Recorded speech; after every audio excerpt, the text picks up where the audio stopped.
করো? আপা তোমাকে না নিতে আসতে মানা করে দিছে। বাইরে হও এখান থেকে, বাইরে হও। আর শোনো, নিতুকে আমরা আবার বিয়ে দিব, তুমি বাইরে হও। আপা একটা কথা বলি, আপনারা ছাড়া আমার জীবনে কেউ আছে? কেউ আছে আমার? বলেন তো। আপনারা যদি নিতুর জন্য অন্য জায়গায় কোনো বিয়ের ব্যবস্থা করেন, তাহলে ছোট ভাইটার দিকে একটু নজর রাখেন।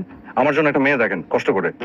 আমরা দুজনে একই দিনে বিয়ে করে একটা ইতিহাস সৃষ্টি করি, আর তাছাড়া একই দিন অনুষ্ঠান করলে খরচটাও কমবে। ফাজিলের ফাজিল, আমার সাথে একদম মস্করা করবে না।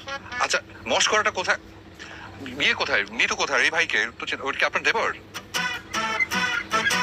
পাগলের গোষ্ঠী। আই, তুই ভালো হবি না? তুই কোনোদিন ভালো হবি না। কি সহ্য। আমরা বুঝলাম না। দেখলেন ভাই, দেখেন আমি কি এমন জিজ্ঞেস করলাম, বললাম যে আপনি ওনার দেবর কিনে, এই কথা উত্তরটা দিলেই তো অ্যান্সারটা হয়ে যায়, তাই না?